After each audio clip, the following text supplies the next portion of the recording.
us. Yeah. Let me start with this, Okay. which is to say that you just spent some time inside Trump Tower and went to go visit with Donald, our president-elect in the United States. Tell us about that meeting. Well, it's a very productive meeting, much better than I thought, than I expected. What did you expect? Well, I heard a lot, and I watched, like everybody, I watched all the news and heard a lot about him. So when I go inside, I saw, anything that, but he's very sort of open-minded, listen what I talk.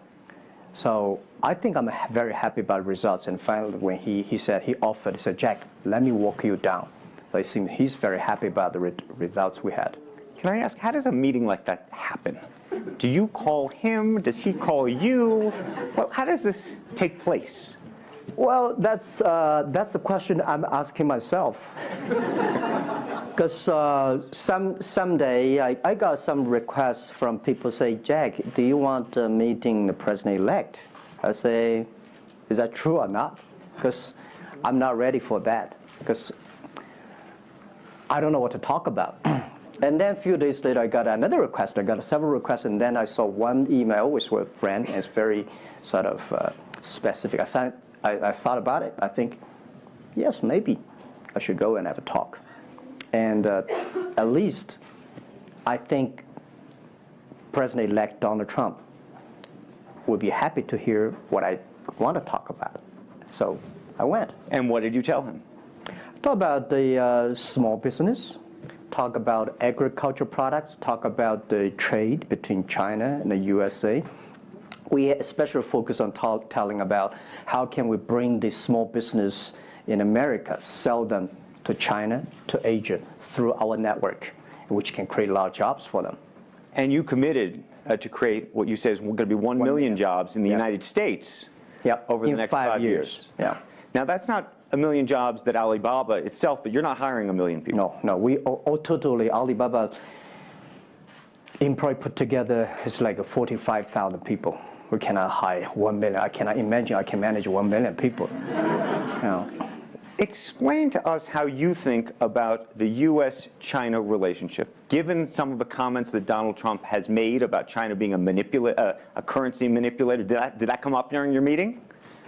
Well, I think first, in America, there's a freedom of speech, right? So he can say whatever he wants, and I respect, I understand. But of course, I have my views. We did not debate about the China-U.S. trade or manipulation. We did not debate. We did not talk. We agreed on something. Small business, developing the Midwest America, helping the farmers there, small business there, exporting to China. So we all agreed. But something that we did not discuss about the American the job losing to China, Mexico, and this. Can I share with you my ideas? Please. Yeah. First, I think 30 years ago, when I just graduated from universities, I heard America had a wonderful strategy. They outsource the manufacturing job, service jobs. They outsource the manufacturer to Mexico and China, outsource the service job to India. There's a book called The World is Flat. Tom Friedman, colleague at the New York Times. And I think it's a perfect strategy. You know, that the Americans said, we just want to control the IP, we just want to technology, we just want the brand, and leave the lower end jobs for the world. Great strategy. And second is that the American international companies made millions and millions of dollars from globalization. The top 100 companies in America. Amazing. I remember when I graduated from university, I tried to buy a beeper, the Motorola beeper. Cost me $250. My pay at that time is $10 a month as a teacher. And the cost of making that beeper is only $8 for a chip. Right. So past 30 years, IBM, Cisco, Microsoft, they made tons of money. The profit they made are much more than the 4 largest banks in China put together. The China Mobile Phone, China Unicom, and whatever you name it, put together. Still, these multinational companies made more money than. So their market cap grew more than 100 times in the past 30 years. But where'd the money go? This is what I'm curious, because as a business people, I always care about the balance sheet. Where the money coming, where the money go? Past the 30 years, the American had 13 wars, spending $14.2 trillion. The money going there. What if they spend a part of that money on building up the infrastructure, helping the white collars and the blue collars? No matter how strategy good it is, you're supposed to spend money on your own people, right? Not everybody can pass Harvard. Like me, they're not good at education, right? We should spend money on those people who are not good at schooling. And the other money, which I'm curious about, is that when I was young, I heard America is about Ford and Boeing, those big manufacturing companies. Last 10, 20 years, I heard about is Silicon Valley and Wall Street. The money go to the Wall Street. And what happened? Year 2008. The financial crisis wiped out $19.2 trillion USA alone. They wiped out all the white collars and destroyed 34 million jobs globally. So what if the money is not Wall Street? What if the money spent on the Middle East, Middle West of the United States, developing the industry there? That could be changed a lot. So it's not the other countries steal jobs from you guys. It is your strategy. Okay, but you did not distribute the money and things in a proper way. This is what I. And now we are having a backlash. And that backlash is a rebuke of globalization. And so much of the conversation, frankly, that we have here, and that backlash is happening in the United States. But I will say President Xi was here yesterday. You had lunch with him. And he was quoting Abraham Lincoln. What did you make of that? Well, I would say that globalization is a great stuff. It's the USA, it's developed countries to teach us how to do globalization. I remember 2002 or 2001, before China joined the WTO, everybody in China was worried. Me, I was worried. Because what if all the international products come to China, destroy our industry, and we have to lose a job? So convince the China, after 20 years, then you guys are say, this is a terrible thing. I believe globalization is good, but globalization needs to be improved. This is Donald Trump, President-elect, want to solve it, the problems. That globalization, I think, should be inclusive globalization. In the past 30 years, the globalization was controlled by 60,000 big companies. 100 years ago, globalization was controlled by several kings and emperors. What if next 30 years we can support 6 million business doing business across the board? What if in next 30 years we can help support 20 million small business can do business across the board? So this is something which I believe globalization should be inclusive. And do you think that the words of President Xi will happen in reality, which is to say that China has largely acted on its own behalf for many, many years, and now is effectively saying that the U.S. needs to continue acting on everybody else's behalf? Yeah, I think, the world needs some, such a, Mr. Xi yesterday said, it's a wonderful time, it's a best time, or the worst time. The world needs a new leadership, but the new leadership is about working together. This is what I understand. We do not necessarily need one specific leader to teach us what to do, what not to do.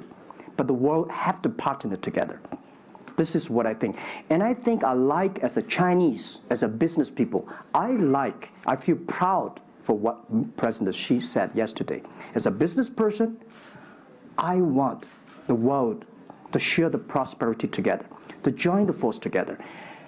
As a Chinese, I'm happy about what he committed. Yesterday he said, he speaks like us, takes the responsibility of the second largest economy. As the China's second largest economy, he has to take some responsibility. This is the first time I heard a Chinese leader make number commitment. He said, next 10 years, we are going to import $8 trillion US. This make me feel excited because China is transforming from exporting to importing. If there's a concrete number, if we can fulfill it, this is going to be huge change to the China and to the world. But don't you think that it's easier today for China to be interested in globalization because of the benefits that can accrue to China because you're continuing to develop than it is for countries that are, quote unquote, developed? Well, first, the WTO rule is not designed by China.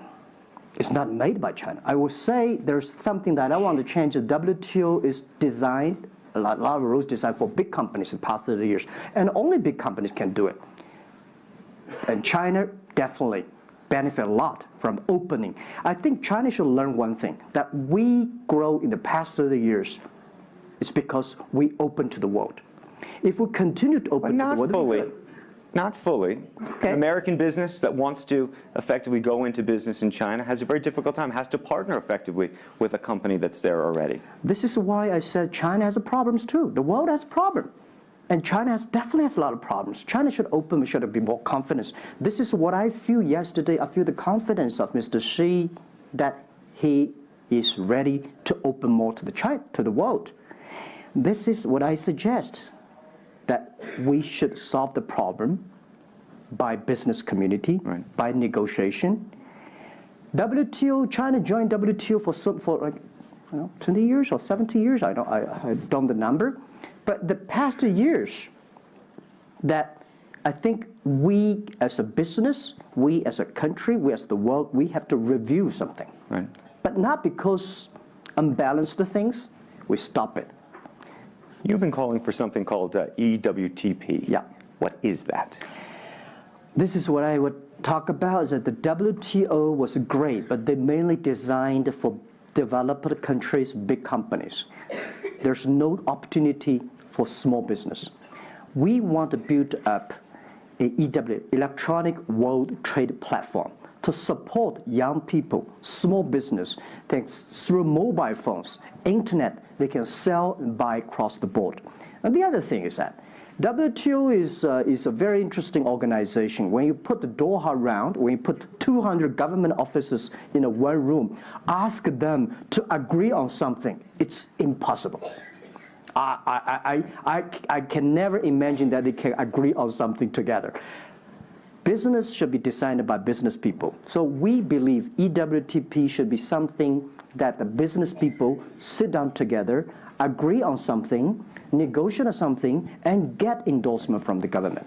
I want to talk a little bit about Alibaba and the model itself, because I think for many in the West, if you will, they don't necessarily understand it. And to the extent that Unfortunately, the extent that I could try to compare it to Amazon, which I know you think is an unfair comparison, one of the things that's so fascinating to me is that Amazon and Jeff Bezos have pursued what might be described as a very asset-heavy business model. They're buying airplanes. They want to own the entire supply chain from beginning to end. And Alibaba has effectively an asset-light business. It is very much, in terms of the retail piece of this, the opposite. You don't want to own the warehouses. You don't want to own the logistics companies.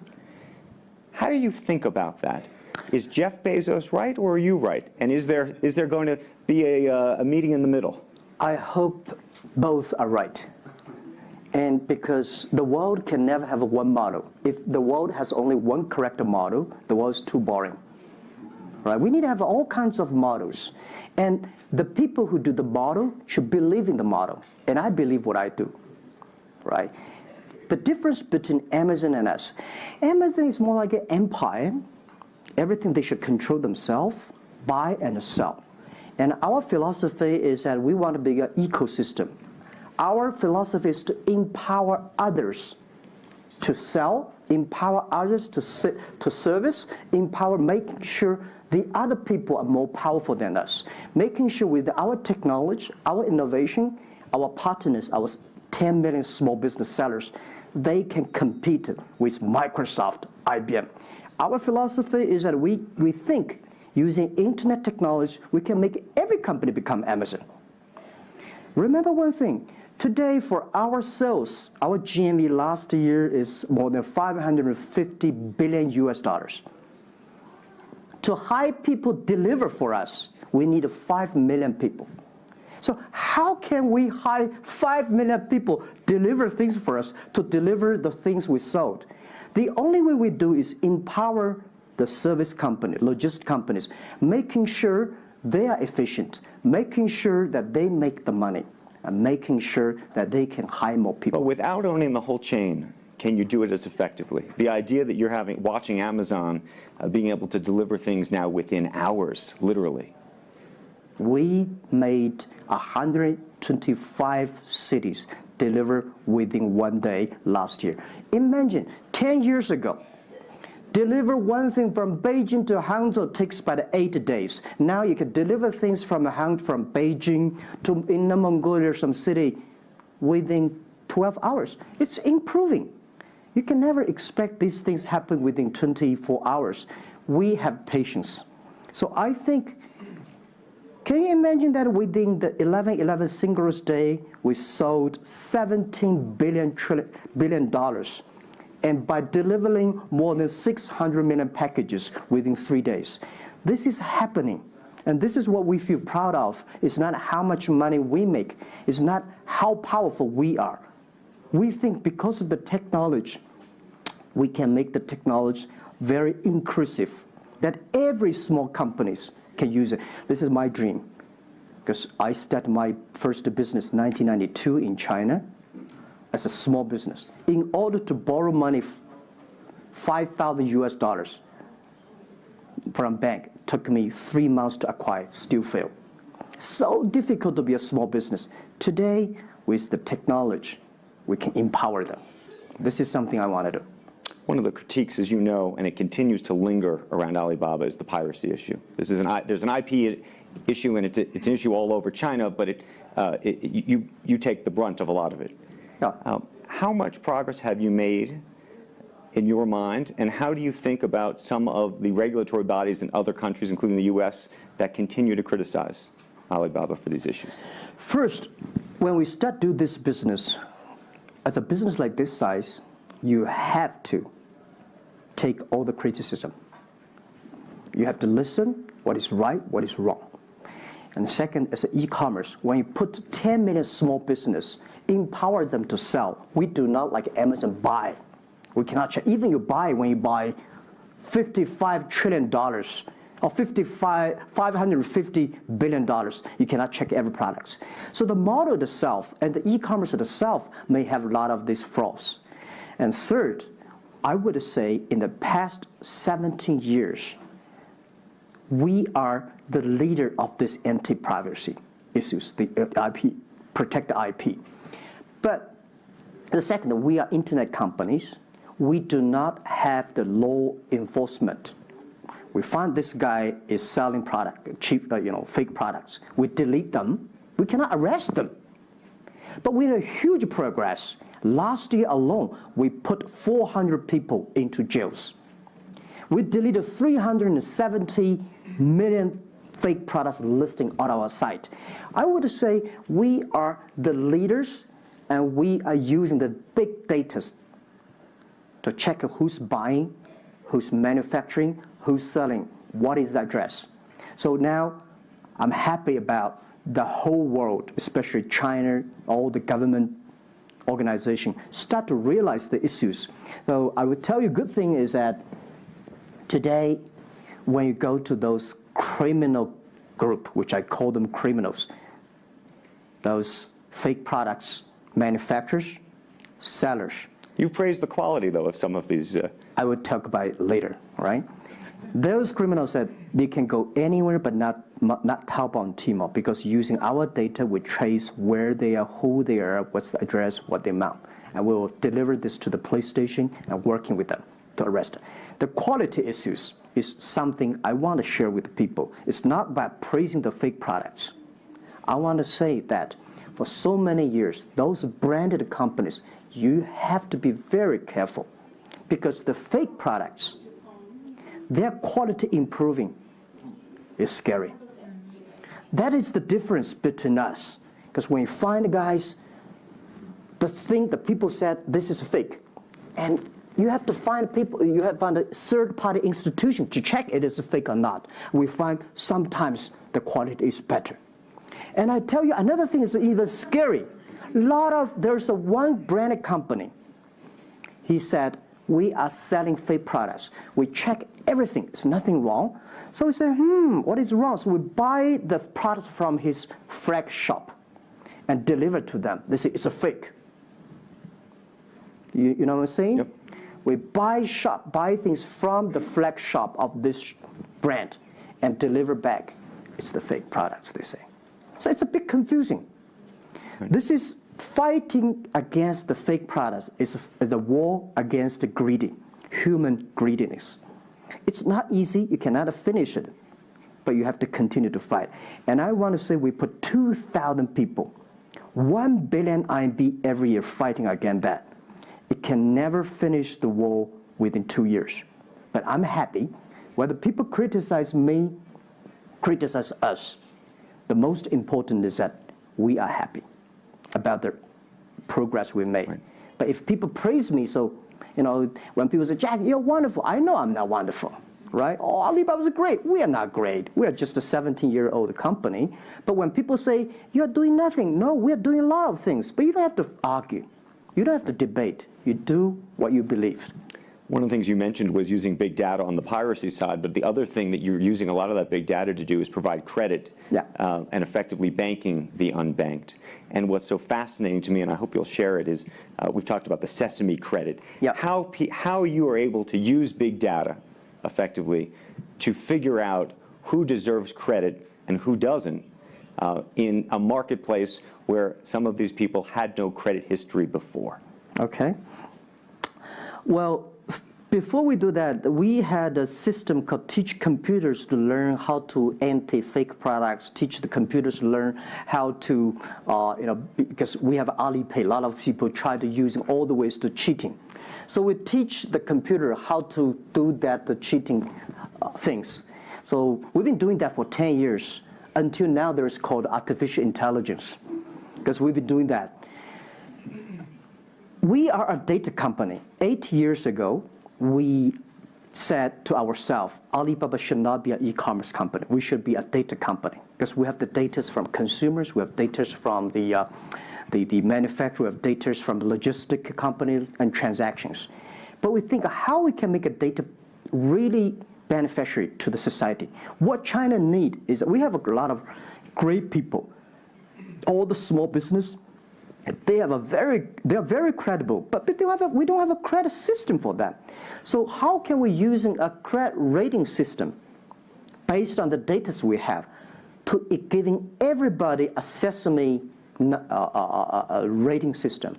That is so powerful in the past 4 years, because every individual, every small business, if they have been using our services, we give them a rating system.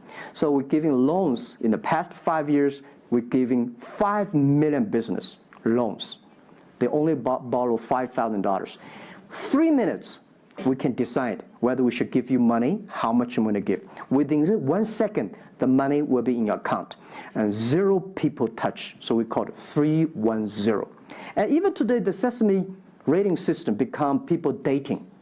The mother-in-law want to say, hey, you want to dating with my daughter? Show me your rating system of the Sesame card. So it's so funny. We go to people want to rent a car, people want to rent a bicycle. They will say, show me your Sesame cards. Good. Because if they do not pay back, if they do not fulfill, the rating system is going to low down, and they can never rent a house. This is what we want to build up, the system, that if you sell or buy fake products, the Sesame cards will show. I'm going to open it up to questions, but a final one from me. There's been a lot of speculation that you're going to get into the business of Hollywood. Your name has appeared, Alibaba Group, at the beginning of a couple of big films recently. What is the ambition for Alibaba in the entertainment world? The beginning was like this. Several years, every 5 years, we have a review for our strategy. Now, our strategy is always to look at the 30 years and 10 years. And every strategic decisions we make, we have to ask one question. Did this decision we made solve society problem, because we believe the bigger social problem you solve, the more successful you are. So if this cannot solve any social problems, we don't do it. Second, is this project is going to be successful in 10 years? If it's going to be successful in 10 years, let's do it. If it's going to be successful in 1 year or 1 month, now more I would say, forget about it. Because why you can be successful in 1 year or 1 month? So we all have to put parallel. And 5 years ago, we had a big debate about 10 years later, 20 years, what are the things that China society and the world want? So we say happiness and health. 2H strategy. So happiness and health. We believe Hollywood, the movie industry, bring people happy. Because today, nobody's happy. Rich people not happy, poor people not happy, At least when I watch a movie, I feel happy about it, right? So I think we should partner with the Hollywood, especially like a lot of, we have a different way of living. In China, the movie, we have a lot of heroes. But China movies, heroes always dead. The American movie hero never die. If all the heroes die, who want to be the hero? So my movie, I want to make the hero live, right? So this is I think we should learn a lot, and it's only about 2 years, so we have another 8 years to go. I want to make our company that it's not e-commerce. It's something that giving people inspirations, giving people, because I learn a lot. For example, I always say that my favorite movie, Forrest Gump. Life's tough. This is I learned, and that inspired me. That is why when people call me crazy, stupid in the past 17 years, you're crazy, you're doing something never work. You're stupid, how can you do that model? Amazon this model, eBay this model, why Alibaba this model? I told myself, Forrest Gump said, go ahead. Never care about what the other people. And the other thing, Forrest Gump said, nobody make money out of the catching whales. People make money by catching shrimps. So we serve small business. Fair enough. Jack Ma, we should probably end it there because we're going to run out of time, but I thank you. Thank you so much for the conversation. I promised we'd sneak in a question or two, and we literally have 2 minutes, and they're going to get upset with me. If you have a question, and we're going to, I got to beg you to do it within literally, a second. So go for it right there. Okay, I'm not going to say that China and the US is going to have a trade war, but if the Trump administration gets tougher on China in terms of trade agreement, is that going to hurt Alibaba? Well, I don't think so. I think China and the U.S. should never have a trade war. We'll never have a trade war. And I think we should give President-elect Donald Trump some time. And he's open-minded. He's listening. And I think the war, it's so easy to launch a war. But it's so difficult, almost impossible sometimes to terminate a war. Iraq war, Afghanistan war, is that finished? No. Trade war. I believe one thing. When trade stops, the world starts. Trade is something that people start to communicate. Trade is something people exchange culture and value. And I will be happy if China and USA agree on something and Alibaba business model destroyed. I would destroy Alibaba model by stopping the war between. Because how can you imagine the first largest economy of the world, second largest economy of the world, have a trade war? It's going to be a disaster for two countries and for the world.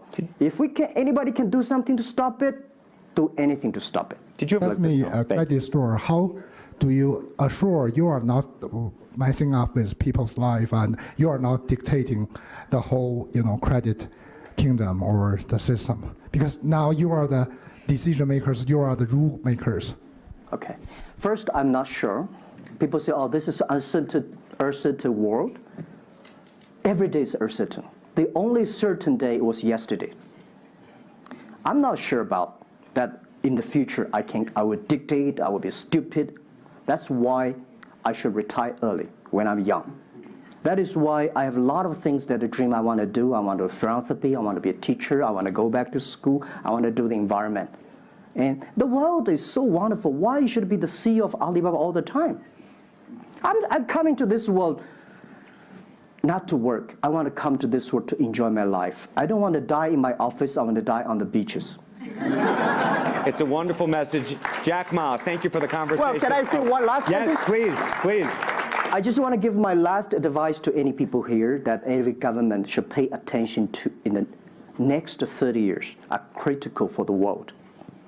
Every revolution, technology revolution takes about 50 years. The first 20 years, technology company. Next 30 years, the implication of the technology. Focus on next 30 years. The first 20 years, eBay, Amazon, Facebook, Alibaba, Google, good.